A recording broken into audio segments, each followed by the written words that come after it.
from the 7th to the 9th grade, my grandmother finally let me go to boarding school. And she absolutely didn't like me to be there, but I enjoyed it there. And when I finished the 9th grade, my grandmother said, "You need to come back home to me because I'm getting very sick." She was very ill, and she passed away after I finished the 11th grade. So I told my grandfather, "I don't want to go to school anymore." And he said, "Okay." And but I had a strict stepfather, and he was well educated, and he said, "You will do no such a thing as quitting school." And about a week later, I was on the train going to Haskell Institute, which at that time was 9th to the 12th grade, and they had commercial courses after you graduated high school, and it wasn't a college like it is now. But I enjoyed that very much, and decided that I wanted to be a nurse. So I took all the pre-nursing courses, and math was so hard for me, but thank goodness I met a Comanche friend, and he was very smart in math, and would scold me and make me learn all the numbers, and so if it wasn't for him, I wouldn't have passed it. But I enjoyed Haskell.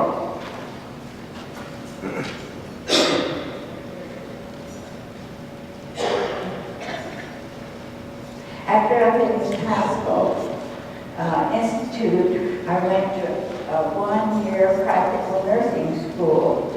And after that school, it was for Indian nurses from all over the United States.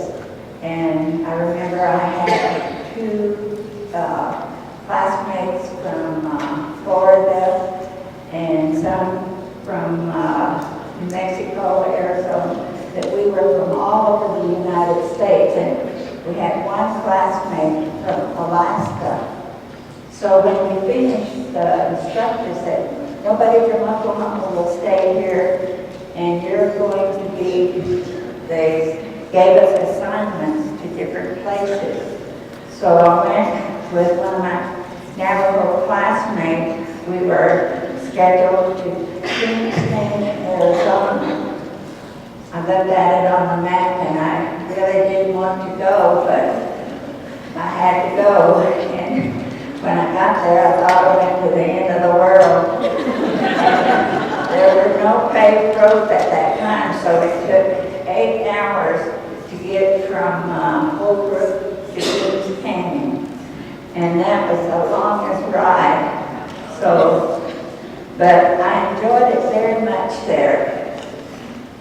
I worked there for 2 years. I remember my mother coming to visit me, and she said, "You pack up your bag, you're getting out of here." And I said, "No, I like it here." He didn't understand why I liked it. But I said, "The people are nice, and the country is nice." And before then, that was the first time I had ever seen the Navajos and the other Indians in their native clothes. So I was very, very interested.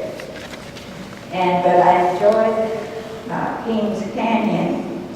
But after I was there 2 years, and then I was encouraged to go to regular registered nursing school. And so I went back to Oklahoma and graduated from St. Anthony's Hospital to a 3-year regular RN training. And after that, I worked mainly in Oklahoma. We had several Indian hospitals there, and I worked we had a fairly good-sized Indian hospital for our area. And then I went to work at Cherokee, at Telephone, with the Cherokee people, and then other tribes. But my husband passed away, and I have 4 children. 3 daughters and 1 son. Couldn't talk any of them into going to any kind of a medical school. My daughters didn't want to be nurses. My son didn't want to be a doctor. So, but I made sure they were well educated. So, after my husband passed away, I decided to come back to New Mexico. I went back as director of nursing to Springs Canyon, and my daughter was living here. Her husband was in the Air Force, so I tried to get back to Albuquerque, but there were no openings at the Indian Hospital. So I came to Santa Fe and asked about openings for nurses. And they said, can you start tomorrow? We are really sure of that. So I said, no, I have to go through the regular things that we have to go to get transferred. So I had been working out here in New Mexico, in Kings Canyon, Fort Defiance, and my last job was at Santa Fe Indian Hospital, and I retired as a nursing consultant from there, and I enjoyed my nursing career very much. And speaking of language, we started, Ine and some of my other friends, we started the language fair in Santa Fe, New Mexico, and in 1999. And we had students from all the schools here in Mexico, and even some from Arizona. And it was, well, we call it language fair, but it was sort of like a competitive fair where the students only spoke their languages and whatever they decided to present, stories, poems, and whatever. And so after I retired, I moved back to Oklahoma. I was hired to speak our Comanche language at the Comanche College in Oklahoma. And it was about, I can't remember what day it was, but this is my friend.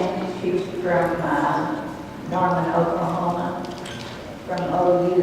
And so she's the one, she and I started the language fair at Oklahoma. Thank you.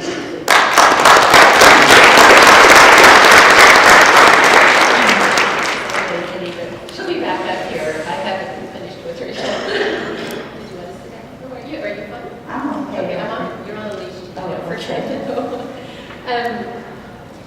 For briefly for me, yes, I have known Geneva. I think from 1996. I grew up in Kansas, and I started coming down in Oklahoma in 1988 and started doing workshops in teacher training for language teaching in 1991 with my professor, Akira Yamamoto, who was one of the people who helped ILI get started as well. So I've known Ine and people down here for quite a while too. We started an organization called the Oklahoma Native Languages Association, and it was through those workshops that I met Geneva, and just had so many fun evenings out in Preston, Oklahoma, late at night, talking, and I've learned so much from her over the years. She's really been an inspiration for me as well, as I'm sure she has been for a lot of you. The fair takes a lot of people to get going, so I want to quickly just point out that in order to do the fair, I'm the curator for Native American languages at the Sam Noble Museum, and it's through that department that we run the fair. But we also have a couple coordinators, including Christine Harmer, who's from the Cherokee Nation of Oklahoma and the Katua Band, and different coordinators. You can see a grad student over there. I usually put them to a lot of work. A steering committee that's made up of representatives from different tribes across Oklahoma to help us make decisions, and then somebody who coordinates registration that is a huge task. We could do the language fair if we didn't have to register kids. I mean, it'd be a lot simpler task. On the day of the fair, we have over 100 volunteers. Those include the judges, which Geneva was one of our first judges, and actually we have another one of the first-year judges here too. Chris Armour is here, and she was on our first year on the judges panel. And excuse me, Chris Durbin, sorry, is here. Oh, I'm going to do it wrong. Durbin's wife, Christine Feely, is here as well. Okay, the MC, so we have young men and women throughout Indian country that are our MCs. We have tabulators for the judges' tables, stagehands, and people who take videos and photographs of all of the students as they go off of the stage and hopefully on stage as well. And then other volunteers. Chickasaw Nation of Oklahoma usually provides about 35 volunteers because they're the closest tribe to us. And then at the museum itself, this gives you a kind of a view of the large venue that we hold the fair in. We're really lucky to have such a nice venue, but different departments help us out. We can't do it without the whole museum being involved. And then we do have sponsors every year. Boeing and the Cereal Fund have been our biggest sponsors, and Boeing through their educational fund as well. So, we're going to really quickly tell you what the fair is in case you haven't known about it, so you can get a feeling. We'll have a quick slideshow to give you more of a feeling of what it's about, and then we'll kind of sum it up and talking about how it really involves students. We may not have as much time for questions, but Geneva and I will be, I think we'll be empty this afternoon, at a table so we'll have some things set up and we can ask for questions if we run out of time. So the fair, we got started, as Geneva said.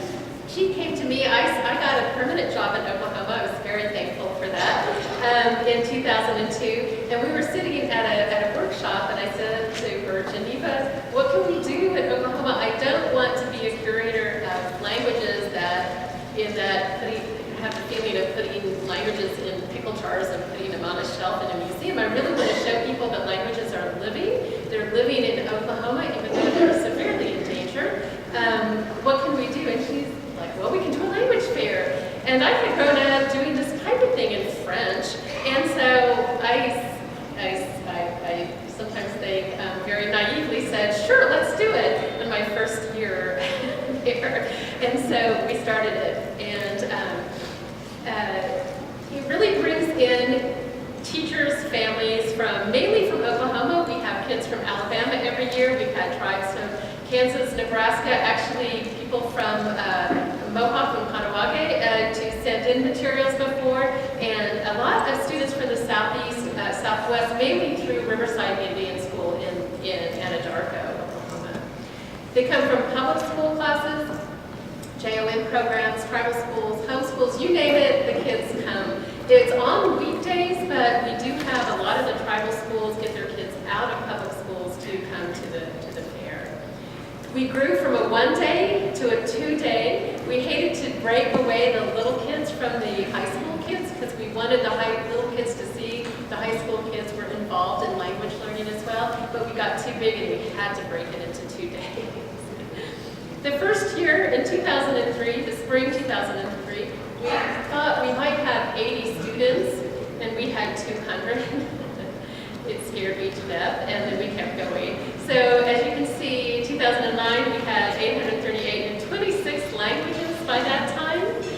There are 40 different languages represeted by different tribal groups, nations, or villages and tribes in Oklahoma. In 2012, which was our 10th year anniversary, we had 37, down a bit for students because of cutbacks in the public schools. And then last year we had 921 students registered and 45 languages. In the crowd today, we have parents and teachers and judges that have participated in the fair. There's presentations. There's 2 types of presentations. We have the live performances that are given on those 2 days. And then we also have language materials that are sent in by students. We do this for students that may not have the chance, their school might not have travel money, so they may not have the chance to come to the fair. It's also maybe more kids who don't have as much access to language can participate in as well. The students are compete in age groups, so pre-K through 2nd, 3rd through 5th, and 6th through 8th, and 9th through 12th are the age categories. They present, they perform either individually, which takes a lot of guts, small groups and large groups. And that's evolved over time as well. At first we just had individual, and then we had large groups, and now we have like groups of 2 to 3. We're really having to break it down. We have so many. The ones in bold are our original what our original categories were. So we had spoken language and song with language, and that was just from the ILI model as well. But over the years we have the PowerPoint presentation, the master category, which is mainly used for children from RIS who grew up in bilingual or monolingual homes, and versus the kids in Oklahoma are mainly, at that time we started it, mainly learning language in the public schools later on, and poetry performance. Art presentations, so these are the ones they send in, same age categories, individual, small group, and those are poster art on a language theme, books and literature, language advocacy essay, film, written poetry, and our newest one is comic books and cartoons. The fair is really, it's for the youth. It's a day for them to come together. It's really a day for teachers. One of the things that we honestly thought of more when we started it was to honor the teachers who were really struggling. And since I came from teacher education, it was really, we wanted to honor them, to give them a chance to show off to their principals, to their parents, what they were doing in the classrooms. And really a day for everybody. The museum is free both of those days, and the public are invited to attend as well. There's 3 performance stages. One of them is this small classroom, and we really put individuals and young, especially young children who are individually performing in this venue because it's not as scary. And every stage has an MC, stagehands, and somebody from the fair to help troubleshoot. This is the Great Hall, so you can imagine putting a pre-K individual or somebody, it would be pretty terrifying. But the high school kids in the large groups do really well in that. And we have an auditorium. And you can see some media there. We get a lot of media attention, which is really great for the tribes as well. I mean, their kids get to watch themselves on the 6 o'clock news. So. It is judged. All categories are judged.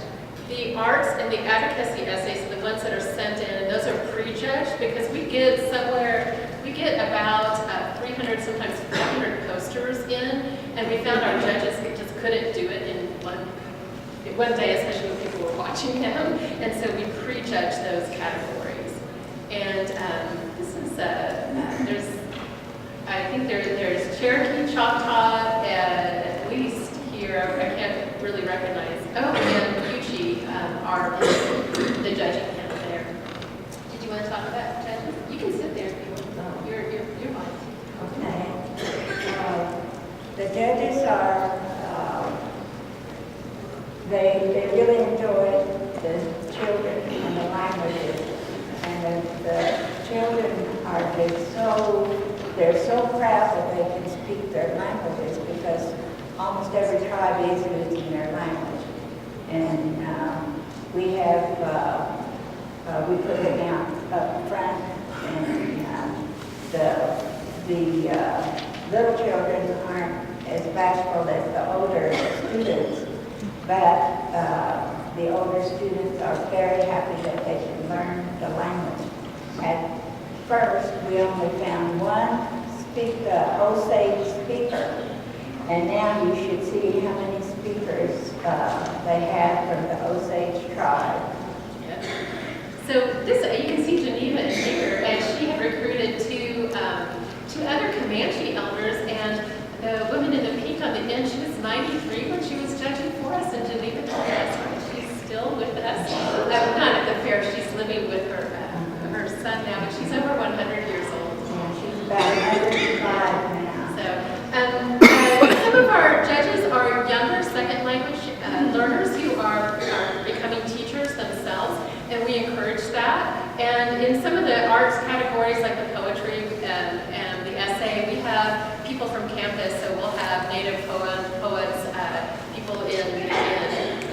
literature and stuff, do some of the judging there, even if they aren't speakers or teachers.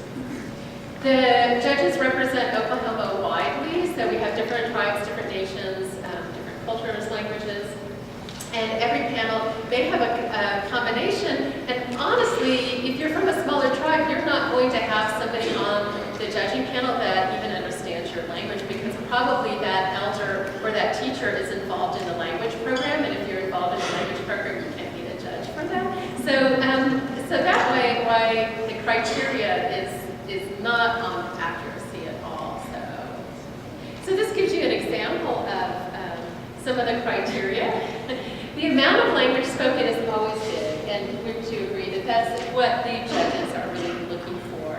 And then the ease of language used. So and again, the judges are aware of what age and how much language the students have. But if they do it very well, very fluently, or at least comfortably, even if they aren't a fluent speaker, versus if this young girl who gave us permission to use this when she wasn't as easy right there. Okay, the spirit of the performance, and honestly, the more the kids put into it, which really isn't a problem anymore, the kids really get into it. As you saw this morning, they really want to do this. This is a high school play that they wrote. And the poise and presentation, including traditional dress. Did you get it? Most of them do wear their traditional clothes as much as possible, and the parents are very happy to have them in their traditional clothes. Sometimes if the category is something modern, like if they're doing a modern song, they'll dress according to that as well. So we have different things. This is an example of not as poised. This is a group that started laughing in the middle of their song. They made a mistake and they started laughing. If they make a mistake and they keep going, the judges don't count them down. Again, it's not accuracy, but if they lose their poise, they will get counted down. So that's the type of judging that we have. It's not really strenuous, but it is more about learning to handle yourself publicly. Okay. Every student receives a fair t-shirt, so the artwork, the grand prize artwork from the year before becomes the t-shirt for the following year. Every child receives a medallion if they participate at all and they come on that day. We can't mail out medallions, we don't have enough money. But if they come there at all, even if they sent in artwork, if they come that day, they get a medallion. For every performance, so if a kid is in 2 different performances plus a poster, they'll get a medallion for each. I just love this. Also put some mansion here.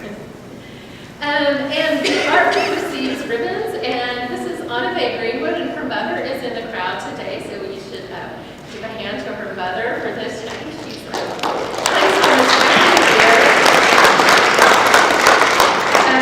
the grand prize winner for one of them, and we have a copy of her t-shirt for later on, you can see. And then we have the first to third place trophies for the live performances in the film as well. Why do we judge? Originally, again, it was for the teachers to take trophies back to display at school trophy cases to give them credit. But honestly, it's the kids who like them, right? So we have heard this many times. It inspires really friendly rivalry between programs. I have heard things like the blank are the ones to beat. Should I name them? I have heard it's the Osage to beat in the poster art category. And so anyway, and then students can also challenge themselves this way. So we're going to just run through real quickly pictures so you get a feel of it. I think they're from Cheyenne. They're one of their school buses. This is check-in. I purposely put a blurry picture in because that's how it feels to me at 8 in the morning. And it's very crowded and chaotic at that point. On the day 1 with the little kids, we have an opening ceremony where they bring their flags or they make something to come in and they march in, like a grand entry. We have an opening prayer on both days. And then they get ready to perform. She's looking a little scared at the camera there. She's already performed, you can tell, because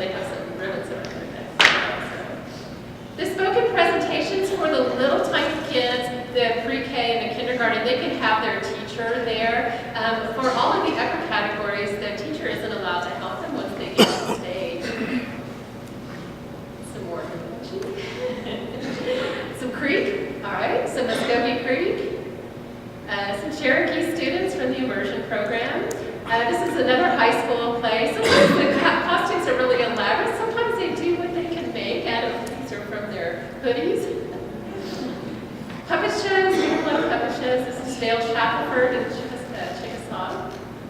We have a category song with language, and we really have to work, we had to work a couple years ago to make sure that everybody was really singing songs that had language in them. We were having a lot of song and dance performances where there was music and dance without song. And so we changed the dance, and we're not in the business of judging traditional dance, and we don't want to be in that position.